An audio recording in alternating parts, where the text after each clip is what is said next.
Hot Shots looks at a movie.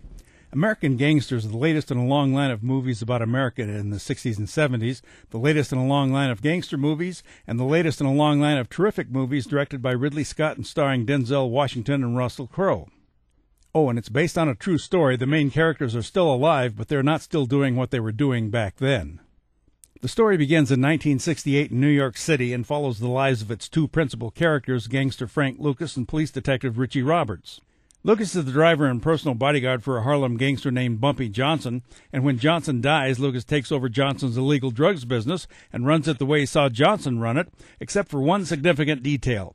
Instead of buying heroin from the Italian Mafia suppliers, Lucas personally travels to Southeast Asia and establishes a way to buy pure heroin directly from its source and get it delivered to the United States with the help of his cousin, who's in the U.S. Army over there. Meanwhile, police detective Roberts sees his career almost ruined because of a personal trait. He's too honest.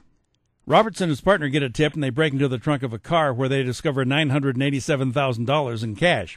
But rather than keep the money and distribute some of it to his fellow cops, Roberts wants to turn it all in for evidence. His partner says, "Cops kill cops they can't trust. We can't turn it in, man." Roberts can't work with other cops anymore, but his honesty leads to his being chosen to head a drug operation working out of his own place in New Jersey. Meanwhile, Lucas brings his 5 brothers up from North Carolina to work for him because he believes that he can trust them in his operation that is now selling heroin on the street that is twice as good as the competition, but only half the price. However, in 1973, the end of the Vietnam War dries up Lucas's supply source and his means of getting the heroin into the United States, which isn't his only problem. American Gangster is a terrific film that shows America as it used to be. I'm Dan Culberson, and this is Hot Shots.